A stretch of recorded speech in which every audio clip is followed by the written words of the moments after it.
በስመ አብ ወወልድ ወመንፈስ ቅዱስ አሐዱ አምላክ አሜን። እግዚአብሔር ሲናገረን ጆሮአችሁን ለእግዚአብሔር ስጡ። ጆሮን የፈጠረ ማን ነው? ማን ነው?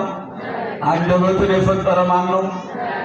ሁሉን ለፈጠረ ለእግዚአብሔር እኛነታችንን እንዳንነፍገው ስጋችን ብቻ መጥቶ ነፍሳችን ስደተኛ እንዳትሆን እግዚአብሔር ሁላችንንም ይጠብቀን፣ በቃሉ በረከት ያሳርፈን። የገሃነም ደጆች አይችሏትም። ይህን ቃል ሁላችንን ድምፃችንን ከፍ አድርገን እንመሰክራለን። የገሃነም ደጆች በሉ አይችሏትም። አልተናገራችኋላችሁ? እስቲ ተናገሩ። የገሃነም ደጆች አይችሏትም። የማቴዎስ ወንጌል በሉ ምዕራፍ 16 ቁጥር 18። እግዚአብሔር ቃሉን በልባችን ጽላት ላይ ይጻፍልን። ይህንን ቃል በዚሁ በወንጌላዊው በቅዱስ ማቴዎስ ወንጌል ምዕራፍ 16 ቁጥር 18 ላይ የምናገኘው የእግዚአብሔር ቃል ነው። በዚህ ቃል መሰረት ይህ ቃል ለማን ነው የተነገረው? ለምንድን ነው የተነገረው? የሚለውን መሰረታዊ ሐሳቦች ከዘመናችንና ከወቅታችን ከኛነታችን ጋር ትንሽ አያይዘን እንነጋገራለን። እግዚአብሔር መንፈስ ቅዱስ ጥበቡን ምስጢሩን ለሁላችንም ይግለጥልን። ቃሉን የተናገረው ራሱ የቃሉ ባለቤት አምላካችን መድኃኒታችን ኢየሱስ ክርስቶስ ነው። ይህ ቃል የተነገረበት ስፍራ ልዩ ስሙ ፊልጵስዩስ ቂሳርያ በመባል ይታወቃል። ወንጌላዊው ቅዱስ ማቴዎስ እንደዘገበልን ክብር ምስጋና ለስም አጠራሩ ይግባውና በአጭር ቁመት በጠባብ ደረት በሥጋ ማርያም በዚህ ምድር የተገለጠው የኔና የእናንተ አምላክ መድኃኒታችን ኢየሱስ ክርስቶስ ፊልጵስዩስ ቂሳርያ በደረሰ ጊዜ ብሎ ወንጌላዊው ቅዱስ ማቴዎስ ታሪኩን ይጀምራል። ኢየሱስም በፊልጵስዩስ ቂሳርያ ሀገር በደረሰ ጊዜ ደቀ መዛሙርቱን እንዲህ ሲል ጠየቃቸው። ሰዎች የሰውን ልጅ ማን ይሉታል ብሎ ጠየቃቸው። ሰዎች የሰውን ልጅ ማን ይሉታል? ይሄ ለደቀ መዛሙርቱ ከኢየሱስ ክርስቶስ ዘንድ የቀረበ ጥያቄ ነው። ሰዎች የሰውን ልጅ ማን ይሉታል ብሎ ጠየቃቸው። ከህብረተሰቡ መካከል የተገኙ በህብረተሰቡ መካከል አገልግሎት የሚሰጡ ደቀ መዛሙርቱን ሐዋርያትን ሰዎች የሰውን ልጅ ማን ይሉታል ብሎ ሲጠይቃቸው እነርሱ ግማሾቹ ኤልያስ ነው ይለዋል፣ ሌሎቹም ሙሴ ነው ይለዋል፣ ኤርምያስ ነው ይለዋል፣ እኩሌቶቹም መጥምቁ ዮሐንስ ነው ይለዋል፣ አንዳንዶቹም ደግሞ ከነቢያት አንዱ ነው ይለዋል ብለው ነገሩት። እናንተስ እኔን ማን ትሉኛላችሁ ብሎ ጠየቃቸው። እናንተስ እኔን ማን ትሉኛላችሁ? የእጄን በረከት የአምላክነቴን ተአምራት አይታችኋል። በዋልኩበት ውላችሁ ባደርኩበት አድራችሁ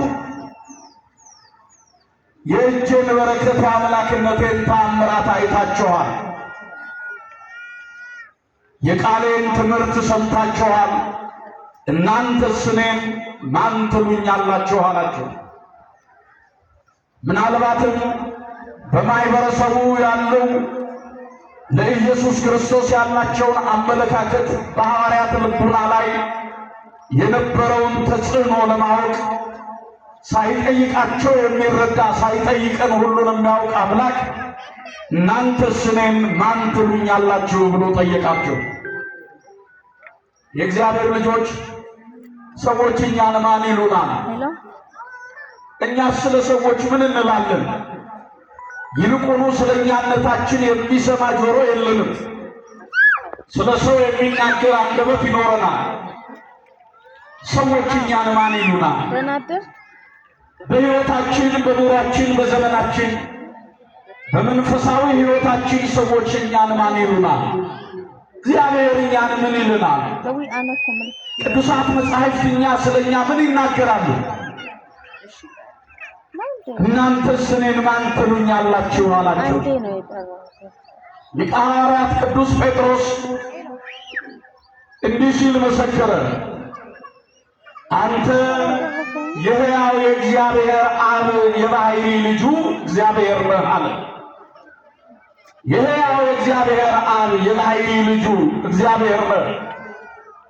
ቅድመ ዓለም ከአባት ያለ እናት ድኅረ ዓለም ከእናት ያለ አባት የተወለድ ፍጹም ሰው ፍጹም አምላክ የሆንክ ከሦስቱ ቅዱስ አንዱ ቅዱስ ቅድመ ዓለም ከአባት ያለ እናት ድኅረ ዓለም ከእናት ያለ አባት የተወለድክ የሕያው የእግዚአብሔር አብ የባሕሪ ልጁ እግዚአብሔር ነህ። በመለኮት በአገዛዝ በሥልጣን አንድ የሆንክ በመፍጠር አንድ የሆንክ ይህንንም ዓለም በማሳለፍ አንድ የሆንክ እግዚአብሔር አብ የባሕሪ ልጁ እግዚአብሔር ነህ አለ። የእግዚአብሔር ልጆች ቅዱስ ጴጥሮስ ይህን ሲናገር መድኃኒታችን ኢየሱስ ክርስቶስ እንዲህ አለው፣ የዮና ልጅ ስምዖን ጴጥሮስ ሆይ አንተ ዓለት ነህ፣ በአንተ ዓለትነት ላይ ቅድስት ቤተ ክርስቲያኔን እሠራታለሁ። የሲኦል ደጆች ሊያነዋውጧት፣ የገሃነም ደጆች አይችሏትም። የመንግሥተ ሰማይ መክፈቻ ቁልፍ እሰጥሃለሁ። በምድር ያሰርከው በሰማይ የታሰረ ይሆናል፣ በምድር የፈታኸው በሰማይ የተፈታ ይሆናል። አንተ ዓለት ነህ፣ በአንተ ዓለትነት ላይ ቅድስት ቤተ ክርስቲያኔን እሠራታለሁ፣ የገሃነም ደጆች አይችሏትም አለ። ለስም አጠራሩ ክብር ምስጋና ይግባው። አመስግኑት እግዚአብሔር። አንተ ዓለት ነህ አለ። ዓለት ጽኑ ነው። ዓለት አይፈርስም። ዓለት አይንሸራተትም፣ አይፈልስም። ዓለት ጠንካራ ነው። የተናገርከው ሃይማኖት ጠንካራ ነው። የተናገርከው ሃይማኖት ጽኑ ነው። የተናገርከው ሃይማኖት አይፈርስም። በአንተ ሃይማኖትነት ላይ ቅድስት ቤተ ክርስቲያንን እሠራታለሁ፣ የገሃነም ደጆች አይችሏትም አለ። ዓለት በዓለት ላይ የተሠራ ቤት ጽኑ ነው። በዓለት ላይ የተሠራ ቤት ብርቱ ነው። ለዚህ ነው ለስም አጠራሩ ክብር ምስጋና ይግባውና ጌታችን መድኃኒታችን ኢየሱስ ክርስቶስ በዚሁ በማቴዎስ ወንጌል ምዕራፍ 7 ቁጥር 25 ላይ ቤቱን በዓለት ላይ የሠራ ሰው ልባም ሰው ነው ይላል። በምን ላይ የሠራ ንገሩኛ? በዓለት ላይ የሠራ ሰው ይህ ሰው ልባም ሰው ነው አለ። ለምን? የእግዚአብሔር ልጆች ዝናብ በዘነበ ጊዜ፣ ጎርፍ በጎረፈ ጊዜ፣ ነፋሳት በጸኑ ጊዜ ቤቱ በዓለት ላይ ተሰርቷልና ሊወድቅ አልቻለም። በምን ላይ ተሰርቷል? በዓለት ላይ ተሰርቷል። ልብ በሉ። ይሄ በዓለት ላይ የተሰራ ቤት ጎርፍ ሲጎርፍ፣ ዝናብ ሲዘንብ፣ ነፋስ ሲነፍስ ይሄንን ቤት ገፍቶ ሊጥለው ገፍቶ ሊሸረሽረው አልቻለም። ምክንያቱም በዓለት ላይ ተሰርቷልና። እነዚህ ጎርፍ የተባለው ዝናብ የተባለው የእግዚአብሔር ልጆች ነፋስ የተባሉትን መጽሐፍ ቅዱስ እንዲህ ሲል ይነግረናል። ይኸውላችሁ ዝናብ የተባለው የአላውያን ነገሥታት መከራ ነው። በክርስቲያኖች ላይ የሚያጸኑት፣ በክርስቲያኖች ላይ የሚያደርሱት መከራ ነው። አላውያን ነገሥታት በየዘመናቱ እየተነሱ አብያተ ጣዖታት ይከፈቱ፣ አብያተ ቤተ ክርስቲያናት ይዘጉ፣ ክርስቲያኖች ይሰደዱ እያሉ በክርስቲያኖች ላይ መከራ ያጸኑበት ዘመን ነበረ። በይበልጥ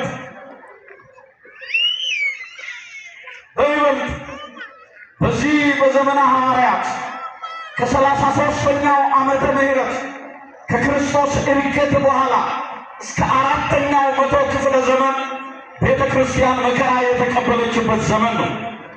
ከ33 ዓመተ ምህረት እስከ 70 ዘመን ከ70 ዘመን እስከ 140ኛው ዘመን ድረስ ቤተ ክርስቲያን በአላውያን ነገሥታት መከራ የተቀበለችበት ነው። ይህንን ሲመሰክር ቅዱስ ጳውሎስ ለዕብራውያን ክርስቲያኖች ሲጽፍ ዕብራውያን ምዕራፍ 11 ቁጥር 34 ላይ እነዛ በእምነታቸው ምክንያት በእምነታቸው ጽናት የአናብስትን አፍ ዘጉ አለ። የምንን አፍ ዘጉ? የአናብስትን አፍ ዘጉ። የእሳትን ኃይል አጠፉ። ነገሥታትን ድል ነሱ። ይህ ዓለም ለእነርሱ አልተገባቸውምና ስለ ስሙ መከራ እየተቀበሉ ሀገር ለሀገር ፍርኩታ ለፍርኩታ ተሰደዷል። ነገር ግን የተሰጣቸውን ተስፋ በእምነት አገኙ ነው የሚለው። የተሰጣቸውን ተስፋ በእምነት አገኙ። በእምነታቸው ጽናት ግን ነገሥታትን ድል ነሱ፣ የእሳትን ኃይል አጠፉ፣ የአናብስትን አፍ ዘጓል። አንበሳ የተባለው ጠላት ዲያብሎስ ነው። ወንጌላዊው ቅዱስ ጴጥሮስም ሲናገር በዚህ በአንደኛ ጴጥሮስ ምዕራፍ 5 ላይ ባላጋራችሁ ዲያብሎስ የሚውጠውን ፈልጎ እንደሚያገሳ አንበሳ በዙሪያቸው ያደባልና በሃይማኖት ጸንታችሁ ተቃወሙት ይላል። በምን ጸንታችሁ ንገሩኝ ሁላችሁ። እግዚአብሔር በሃይማኖታችን ያጽናል። የአላውያን ነገሥታት ነው ዝናብ የተባለው። የአላውያን ነገሥታት የሚያደርሱት መከራ ዝናብ ተብሏል። ሌላው ያ በዓለት ላይ የተሰራው ቤት የደረሰበት ፈተና ሁለተኛው ጎርፍ ነው። ጎርፍ የተባለው ደግሞ የጥርጥር የክህደት ዘመን፣ ጥርጥርን ክህደትን ያስተማሩ በየዘመናቱ የተነሱ መናፍቃኖች አሉ። ልብ በሉ። በዘመነ ነቢያት ሐሳውያን በመባል ይታወቃሉ። በነቢያቱ ዘመን፣ በሐዋርያት ዘመን ከሃዲያን ይባላሉ። በዚህ ዘመን ደግሞ መናፍቃን ተብለው ይጠራሉ። እነርሱ ጎርፍ ናቸው። ጎርፍ ስትመለከቱት ከላይ ከተራራ ላይ የዘነበ ዝናብ ጎርፍ ሆኖ ይመጣል፣ ደራሽ ሆኖ ይመጣል። አይደለም? ቆሻሻውንም ንጹሕንም ነገር ጠራርጎ ይሄዳል። ልብ በሉ። ቆሻሻውንም ደህናውንም ጠራርጎ ነው የሚሄደው።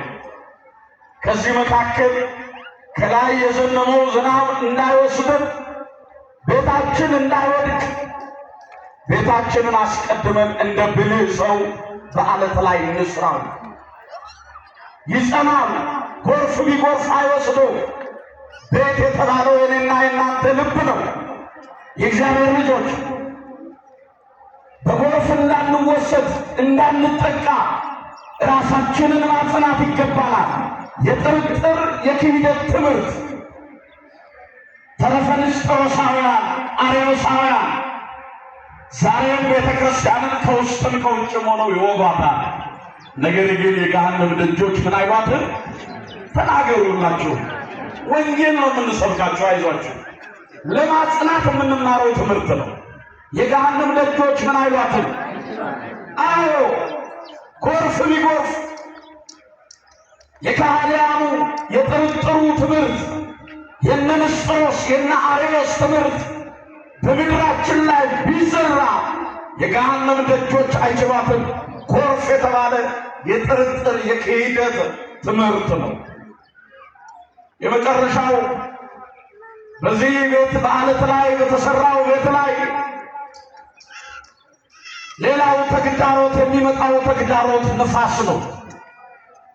ነፋስ ደግሞ የእግዚአብሔር ልጆች የክህደት እንዲሁም የመንገላታት ዘመን ክርስቲያኖች ከአንድ ቦታ ወደ አንድ ቦታ ይሰደዳሉ። መከራ ይደርስባቸዋል። ይሄንን ነው እንግዲህ መድኃኒታችን ኢየሱስ ክርስቶስ ቤቱን በዓለት ላይ የሠራ ሰው እሱ ያ ልባም ሰውን ይመስላል አለ። ያ ዓለት ጽኑ ነው። ያ ዓለት የተመረጠ ነው። ያንን ዓለት ተስፋ ያደረገ አያፍርም ነው የሚለው ትንቢተ ኢሳይያስ ምዕራፍ 28 ቁጥር 16 ላይ እነሆ በጽዮን የከበረውን ድንጋይ ለመሠረት አስቀምጣለሁ ይላል። በጽዮን የከበረውን ድንጋይ ለመሠረት አስቀምጣለሁ። ጽዮን የተባለች እመቤታችን ናት። የከበረው የማዕዘን ራስ የሆነው የከበረው ድንጋይ ኢየሱስ ክርስቶስ ነው። ንጹሕ ዓለት፣ የማይፈርሰው ዓለት። ልብ በሉ፣ የከበረውን ድንጋይ ለመሠረት አስቀምጣለሁ። የተፈተነውንም የመሠረት የጸናውንም የማዕዘን ድንጋይ የሚያምን እርሱ አያፍርም ነው ተብሎ የተጻፈ። እርሱን የሚያምን አያፍርም። እግዚአብሔርን በማመን ለእግዚአብሔር በመታመን የከበረውን የማዕዘን ድንጋይ በጽዮን አኖራለሁ ተብሎ እንደተነገረው እሱን የታመነ ሁሉ አያፍርም ተብሎ እንደተነገረ በእርሱ አምነን ለእርሱ ታምነን እንድንኖር ማን ይርዳን? ማን ይርዳን? ጴጥሮስ አንተ ዓለት ነህ፣ በአንተ ዓለትነት ላይ ቅድስት ቤተ ክርስቲያኔን እሠራታለሁ፣ የገሃነም ደጆች አይችሏትም አለ። በዚህ የትምህርት ሐሳብ ውስጥ ኦርቶዶክሳውያን ሦስት መሠረታዊ ነገሮችን እናያለን። የመጀመሪያው ቤተ ክርስቲያን ማናት? እየሰማችሁ ነው?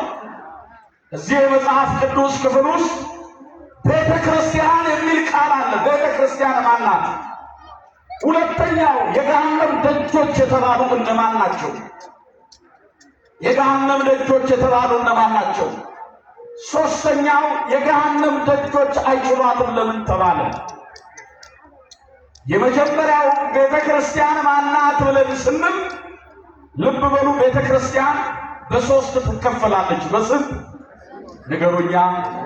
አላችሁ እዚሁ? እግዚአብሔር ከሁላችን ጋር ይሁን። ቤተ ክርስቲያን በስንት ትከፈላለች? በሦስት። የመጀመሪያው እህቴ በራስሽ ቤተ ክርስቲያን ነሽ። ወንድሜ አንተ ቤተ ክርስቲያን ነህ። እናቴ ቤተ ክርስቲያን ነሽ። አባቴ ቤተ ክርስቲያን ነህ። አንድ ክርስቲያን በራሱ የእግዚአብሔር ቤተ ክርስቲያን ወይንም የእግዚአብሔር መቅደስ ነው። የማን መቅደስ ነው? ቤተ ክርስቲያን የአብ የወልድ የመንፈስ ቅዱስ መገለጫ ናት። ቤተ ክርስቲያን ሥርዓተ እግዚአብሔር የሚደርስባት፣ ቤተ ክርስቲያን ነገር እግዚአብሔር የሚተረጎምባት፣ ቤተ ክርስቲያን የእግዚአብሔር ድንቅ ሥራው የሚገለጥባት፣ አምልኮተ እግዚአብሔር የሚፈጸምባት፣ ቅዱስ ሥጋው ክቡር ደሙ የሚፈተትባት፣ ስለ ኃጢአት ሞተን ስለ ጽድቅ የምንኖርባት የእግዚአብሔር ማደሪያ ቤተ ክርስቲያን ትባላለች። ስለዚህ አንድ ክርስቲያን የማን ማደሪያ ነው? ንገሩኝ፣ የማን ማደሪያ ነው? ምን ተብሎ ይጠራል? ቤተ መቅደስ ወይንም ቤተ ክርስቲያን በመባል ይጠራል። እኔ አይደለሁም፣ መጽሐፉ ነው የሚነግረን። ሐዋርያው ቅዱስ ጳውሎስ ለቆሮንቶስ ክርስቲያኖች ሲጽፍ በዚህ በአንደኛ ቆሮንቶስ ምዕራፍ 3 ቁጥር 16 ላይ እናንተ የሕያው የእግዚአብሔር መቅደሶች ናችሁ ይላል። ሊያውም ልባችሁ ነዋል። እናንተ የሕያው እግዚአብሔር ቤተ ክርስቲያን ወይንም ቤተ መቅደሶች ናችሁ፣ ያውም ልባችሁ ነው አለ። ልባችሁ፣ ልባችን የማን ማደሪያ ነው? እውነቱን ንገሩኝ። አሁን በዚህ ሰዓት የማን ማደሪያ ነው? እርግጠኞች ናችሁ? እግዚአብሔር ይኑርበት በልባችን። ክፋት የተሞላ ልብ፣ ኃጢአት የተሞላ ልብ፣ ርኩሰት የተሞላ ልብ፣ ክህደት የተሞላ ልብ ብዙ ነው ዛሬ። በዘረኝነት የተሞላ ልብ ብዙ ነው። በክፋት የተሞላ ልብ ብዙ ነው። በአድመኝነት የተሞላ ልብ ብዙ ነው። በመከፋፈል የተሞላ ልብ ብዙ ነው። እግዚአብሔር መኖር በዛ ልባችን እግዚአብሔር መኖር ሲገባው እግዚአብሔርን አስወጥተን ሌላ ያስገባን ሰዎች አለን። እግዚአብሔር በልባችን ይኖርበት። መጽሐፉ እንዲህ ነው የሚለው ምሳሌ ምዕራፍ 23 ቁጥር 26 ላይ ልጄ ሆይ ልብህን ስጠኝ ይላል። ምንህን ስጠኝ? ንገሩኝ። ዓይኖችህን መንገዴን ይውደዱ ይላል። እግዚአብሔር ለምንድን ነው ልባችንን የጠየቀው? ሰማይንና ምድርን የፈጠረ እርሱ፣ እኔና እናንተን ያስገኘ እርሱ፣ ዓለምንና በዓለም ውስጥ ያለውን ሁሉ ያዘጋጀ እርሱ ግን ለይቶ ምናችሁን ስጡን አለ። ሁላችሁም ንገሩ። ምናችሁን ስጡኝ? እርግጠኞች ናችሁ ልባችሁን ለእግዚአብሔር ለመስጠት? ልብ በሉ የእግዚአብሔር ልጆች። ልባችን የእግዚአብሔር ማደሪያ ስለሆነ ነው። እነሆ በደጅህ ቆሜ አንኳኳለሁ፣ ማንም ድምፄን ሰምቶ በሩን ቢከፍትልኝ ወደ እርሱ እገባለሁ፣ ከእርሱ ጋርም አብሬ እራት እበላለሁ። ራእየ ዮሐንስ ምዕራፍ 3 ቁጥር 20 ላይ ደጅ የተባለው የኔና የእናንተ ልብ ነው። እግዚአብሔር በይቅርታ ቆሞ ያንኳኳል፣ በንስሐ ያንኳኳል፣ በምህረት ያንኳኳል፣ በፍቅር ያንኳኳል። የስንታችን ልብ ለእግዚአብሔር የተከፈተ ነው? ቤተ ክርስቲያን ነው ልባችን። የእግዚአብሔር መቅደስ ነው ልባችን። የእግዚአብሔር መገለጫ የአብ የወልድ የመንፈስ ቅዱስ ማደሪያ ነው ካልን የስንታችን ልብ ለእግዚአብሔር ክፍት ነው? ይህ አምላክ ነው ልባችሁን ስጡኝ አለው። አዎ ሰው ያለ ዓይን ይኖራል፣ ሳይናገር ይኖራል፣ ሳይሰማ ይኖራል፣ ሳይራመድ ይኖራል። አይቻልም? አይቻልም። ሰው ሳይሰማ መኖር አይችልም። ሳያይ መራመድ አይችልም። ሳይናገር መኖር አይችልም። እስቲ ልብ በሉ። ያለ ልብ መኖር ይቻላል? ይቻላል። ይሄንን ነው እግዚአብሔር የጠየቀን። ስለዚህ አንድ ክርስቲያን ለእግዚአብሔር የታዘዘ በሃይማኖቱ የጸና እግዚአብሔርን የሚያከብር የታመነ ክርስቲያን ከሆነ የእግዚአብሔር ቤተ መቅደስ ነው። የአብ የወልድ የመንፈስ ቅዱስ መገለጫ ነው። አንድ ክርስቲያን በራሱ ቤተ ክርስቲያን ይባላል። ሁለተኛው ይሄ የምናየው ቤተ መቅደስ መተን ድምፀ እግዚአብሔርን የምንሰማበት፣ ሥርዓተ ማሕሌቱ፣ ሥርዓተ ሳይታቱ፣ ኪዳኑ፣ ቅዱስ ሥጋው ክቡር ደሙ የሚፈተትበት፣ ወንጌል የምንሰማበት፣ ድምፀ እግዚአብሔርን የምንሰማበት ይሄ ማደሪያ የእግዚአብሔር ቤተ መቅደስ ወይንም ቤተ ክርስቲያን ተብሎ ይጠራል። ነቢዩ እግዚአብሔር ቅዱስ ዳዊት በመዝሙር 65 ላይ እንዲህ ነው የሚልን፣ ቤተ መቅደስህ ቅዱስ ነው ይላል። ቤተ መቅደስህ ምንድን ነው አለ? አቤት! መዝሙር 65 ቁጥር 5 ላይ ቤተ መቅደስህ ቅዱስ ነው፣ በጽድቅም ድንቅ ነው አለ። በቃ በደሙ የዋጃት በከበረ ደሙ ያከበራት ባፈሰሰው ደሙ ያነጻት ጉልላቷ የሆናት ልብሷ የሆናት ምግቧ መብሏ መጠጧ የሆናት ቤተ ክርስቲያን ቤተ መቅደስ ቅዱስ ነው አለ። በጽድቅም ድንቅ ነው። እቺ ቤተ ክርስቲያን ሙሽሪት ትባላለች። ምን ትባላለች? ሙሽራው ማን ነው? ኢየሱስ ክርስቶስ ነው። ሙሽራይቱ ያለችው እርሱ ሙሽራ ነው የሚልን የዮሐንስ ወንጌል ምዕራፍ 3 ቁጥር 16። ይሄ ብቻ አይደለም። ቤተ ክርስቲያንንና ክርስቶስን ባስተሳሰረበት ይህንን ምስጢር በገለጠበት መልእክቱ ላይ ሐዋርያው ቅዱስ ጳውሎስ ለኤፌሶን ክርስቲያኖች ሲጽፍ ኤፌሶን ምዕራፍ 5 ቁጥር 31 ላይ ይህ ምስጢር ታላቅ ነው አለ። ይህ ምስጢር ምንድን ነው አለ? ክርስቶስ ቤተ ክርስቲያንን ያከበረበት መንገድ ምስጢሩ ታላቅ ነው። ሙሽራይቱ ክርስቶስ፣ ሙሽራይቱ ቤተ ክርስቲያን ክርስቶስን ያገኘችበት መንገድ ይህ ምስጢር ታላቅ ነው። ለዚህ ነው ነቢየ እግዚአብሔር ቅዱስ ዳዊት ቤተ መቅደስህ ቅዱስ ነው አለ። በጽድቅም ድንቅ ነው። በምድር ዳርቻ ሁሉና በሩቅም በባሕርም ውስጥ ላሉ ተስፋቸው የሆነ አምላካችን መድኃኒታችን ሆይ በቤተ መቅደስ ስማን አለ። በምን ስማን? ንገሩኛ። እግዚአብሔር በቤቱ ይስማን። አሜን በሉ። አመስግኑት እግዚአብሔር። ነቢየ እግዚአብሔር ቅዱስ ዳዊት ሲናገር ምን አለ? እግዚአብሔርን በሉ። ሁላችሁም ይህችን ቃል ጸሎት ነው። እግዚአብሔርን በሉ በመቅደሱ ሆኜ ጠራሁት፣ እርሱም ከመቅደሱ ሆኖ መለሰልኝ። ክብር ምስጋና ለስሙ ይሁን። እግዚአብሔርን በመቅደሱ ሆኜ ጠራሁት፣ እርሱም ከመቅደሱ ሆኖ መለሰልኝ አለ። ጆሮን የፈጠረ እግዚአብሔር ይሰማል። ዓይንን የፈጠረ እግዚአብሔር ያያል። ጉድለታችንን ማን ያውቃል? ሽተን የመጣነውን ማን ያውቃል? ቋጠሯችንን ማን ያውቃል? በመቅደሱ ሆኖ ይሰማናል። ከመቅደሱ ሆኖ መልስ ይሰጠናል። ክብር ምስጋና ለስሙ ይሁን። የመጨረሻው የምዕመናን አንድነትና ኅብረት ቤተ ክርስቲያን በመባል ይታወቃል። የምዕመናን አንድነት ኅብረት ምን በመባል ይታወቃል? ቤተ ክርስቲያን ይባላል። ይሄ የቤተ ክርስቲያናችን አስተምሮ ነው። ለዚህ ነው እኮ ሐዋርያት በሰበሰቧት በአንዲት ቅድስት ቤተ ክርስቲያን ምን እንላለን? ጸሎታችሁ ላይ ሁሌ ጸሎተ ሃይማኖት 318ቱ ሊቃውንት የደነገጉት ያሰፈሩት፣ አዎ ሐዋርያት በሰራት ሐዋርያት በሰበሰቧት በአንዲት ቅድስት ቤተ ክርስቲያን ምን እንላለን? ንገሩኛ፣ ምን እንላለን? እናምናለን። እንዲህ ተብሎ ስለተጻፈ የሐዋርያት ሥራ ምዕራፍ 16 ቁጥር 5 ላይ አብያተ ቤተ ክርስቲያናት በሃይማኖት ይበረቱ ነበር፣ በቁጥር ዕለት ዕለት ይበዙ ነበር አለ። አብያተ ቤተ ክርስቲያናት በሃይማኖት ይበረቱ ነበር፣ በቁጥር ዕለት ዕለት ይበዙ ነበር አለ።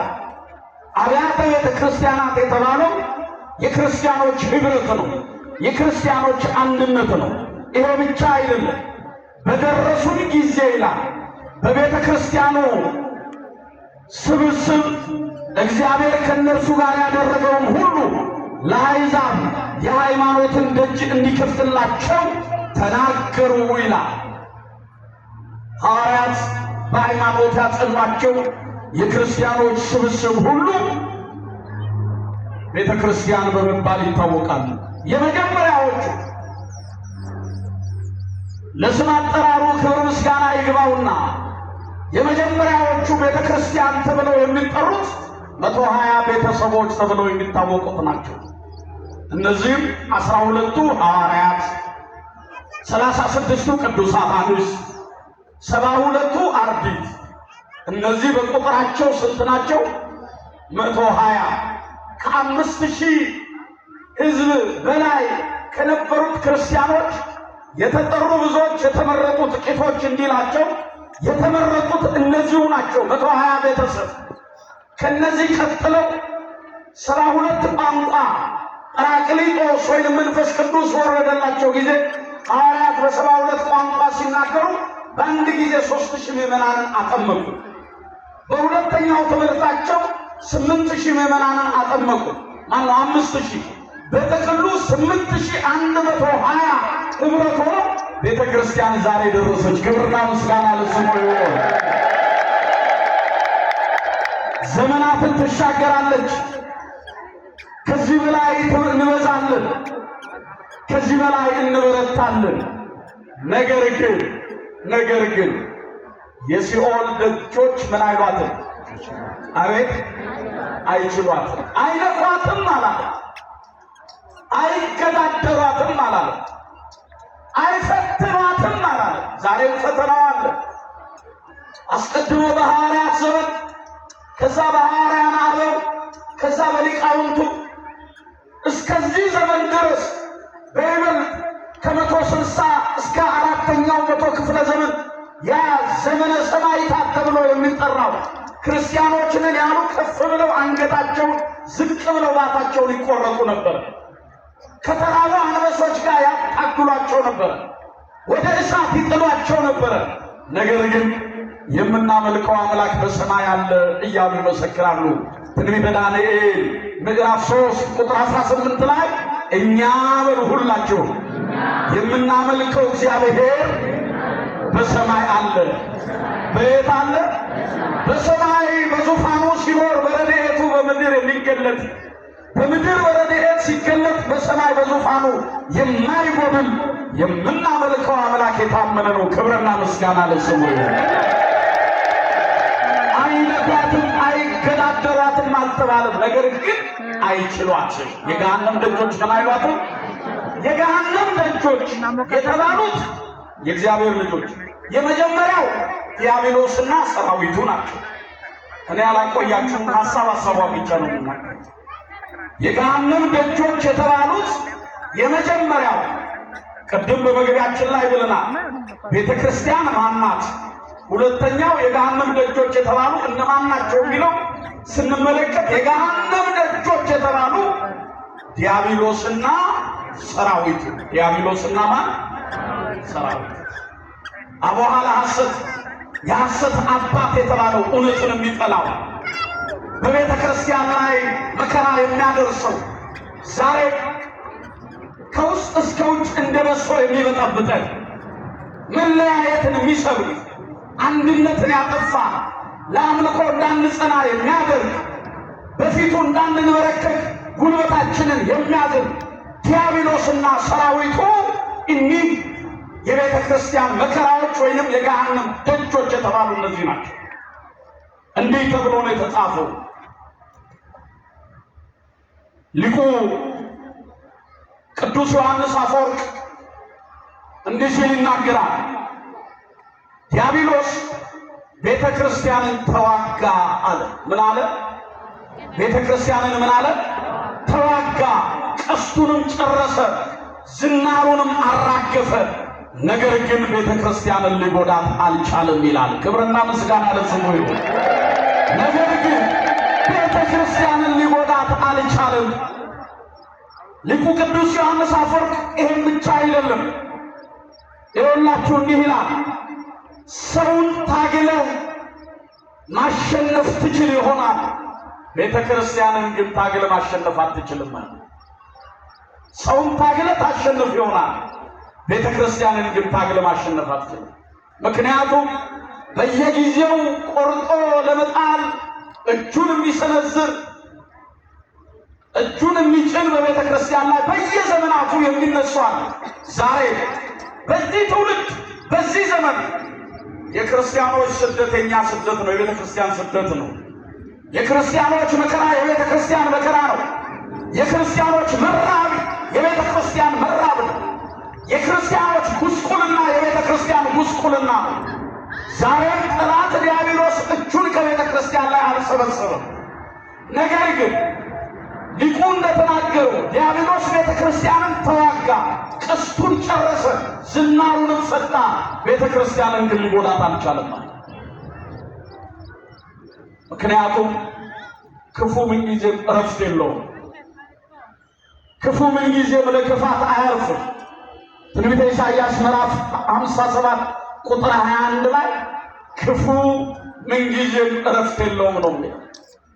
እግዚአብሔር ከክፉ ከዲያብሎስ ማታለል ሁላችንን የሚጠብቀን። የገሃነም ደጆች የተባሉ አላውያን ነገሥታት ናቸው።